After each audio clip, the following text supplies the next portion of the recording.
Well, hello everybody. Welcome to my back deck in my house and this fire I have going. I guess right off the bat I have some explaining to do. Um, I'm making a video here, and it's for the 33rd day of the Omer. We've been counting the Omer with everyone all these past days and into the next bunch of days.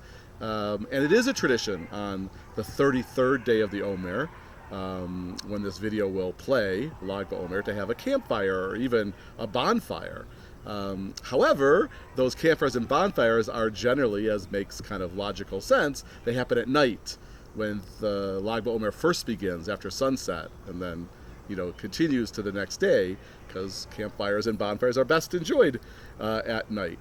However, on Saturday night, when it becomes the 33rd day of the Omer, I will be celebrating with the Bogards, because their son on that morning will have had his bar mitzvah. And so I figured I'd get home maybe a little too late to get to be able to send a message out, and I wanted people to have the message. So I decided to make a video and still have a campfire. I love campfires. I love bonfires. I think many of you know that, and so I always kind of feel like Lag BaOmer was made for me, although I know it predates me by quite a few centuries. What is Lag BaOmer? So first of all, the word Lag isn't really a word; it's another acronym, just like for a date, just like Tu Bishvat and Tu B'Av. The two letters that make the word Tu is 15, and the 15th day of Shavat, the 15th day of Av. Similarly, Lamed is the letter that the number that corresponds to Lamed is 30, and the number that corresponds to Gimel is 3. And so if you put those together, 30 plus 3, obviously it's 33, and so then you put the letters together, Lamed and Gimel, and you get a word or an acronym, Lag BaOmer. So that's why it's called Lag BaOmer, the 33rd day. But the other days don't have words like that, and they aren't special festivals like that. So what's the deal with why Lag BaOmer is a festival or a celebratory day?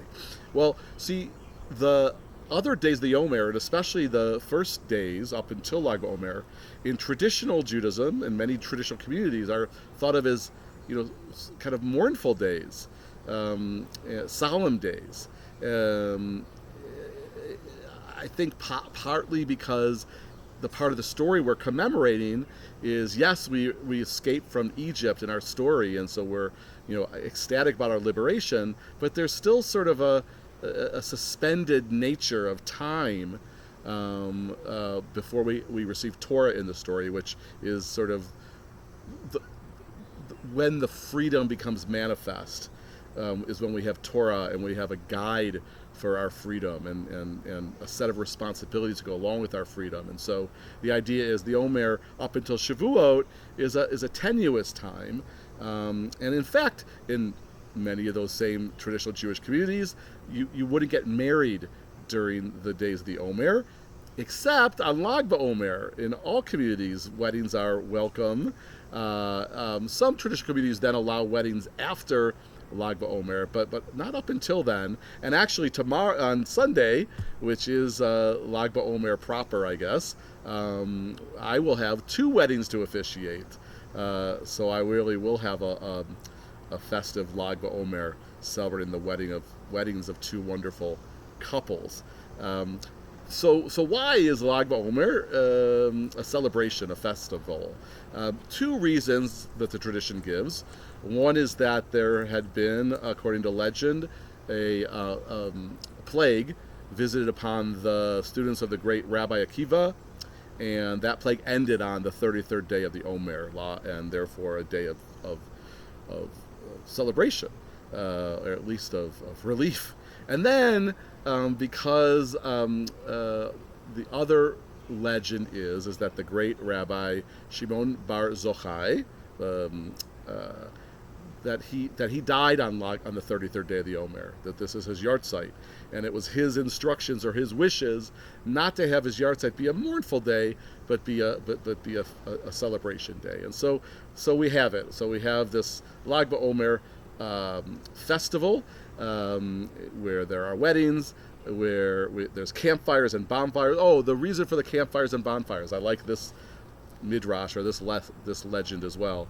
It is said that when Shimon bar Yochai was dying, he called all his students, to come be with him, and that kind of traditional. They sat at his feet, and he taught, and he spoke, and he gave his interpretations and his teachings, and he started in the day, and even though he was still talking and teaching, when the sun should have set and the night should have fallen, while he was still talking, it was still daylight, even when it should have been nighttime. And when Shimon bar Yochai was finally finished with his teaching, he died, and then finally the sun set, and it became night in the natural fashion, after this very unnatural phenomenon of this sort of endless Alaska-like daylight. And so in commemoration of that story and that legend, into the night we light campfires and bonfires to demonstrate enlightenment and wisdom and inspiration. So there's fire all over the place, and there's a place in Israel called Meron. It's a city near Sfat up in the mountains where Shimon bar Yochai lived and died and was buried.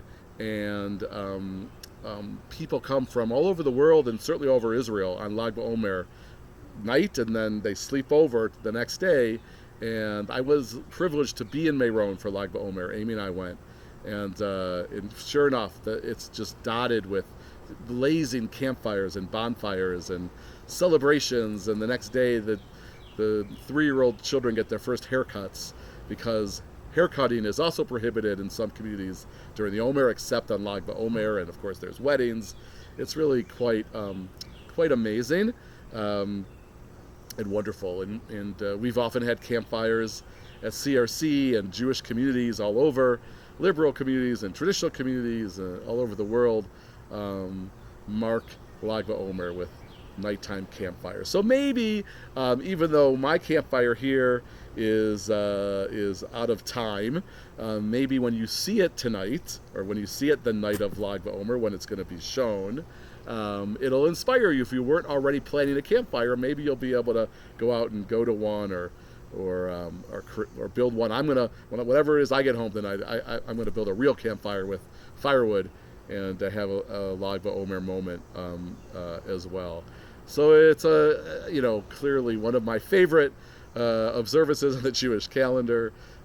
Perfect for being outside, perfect for warmth and connectedness. There's, in my estimation, there's nothing that brings people together throughout all time than a fire. We're like magnets to it, and I have so many great campfire memories, bonfire memories through my life of camping and being a camp counselor. One of the best memories, some of the best memories of my life are around campfires. So anyway, that's Lag BaOmer for you. I'm gonna be here for the next few nights with more Omer messages. By the way, in the Kabbalistic scheme we've been talking about, Lag BaOmer is always chod within chod. Some say splendor upon splendor. And this is, I don't know if this is a word, but this is a splendorous day, a day full of splendor, because of the campfires, the bonfires, and the traditions surrounding the 33rd day of our period between Passover and Shavuot. So I'm going to make the blessing for this mitzvah of the nightly counting of the Omer, and then say goodnight. So Baruch Atah Adonai Eloheinu Melech Haolam Asher Kidshanu B'Mitzvotav V'Tzivanu Al Sefirat HaOmer. Blessed is the Holy One whose presence fills creation, where we learn mitzvahs, including mitzvahs that we hope and pray bring meaning and purpose and dignity into our lives and order. holiness, including this mitzvah of counting the days of the Omer, this being the 33rd day of our counting period, Lag B Omer. One more look at the campfire, y'all. And amen. This is the 33rd day. See you tomorrow around this time for the next Omer count. Until then, blessings to all of you and to those you love and to the whole world. And it really is, it's lovely to be able to be together, even virtually, feel connected to all of you. So, Laila Tov, good night. Happy Lag B Omer.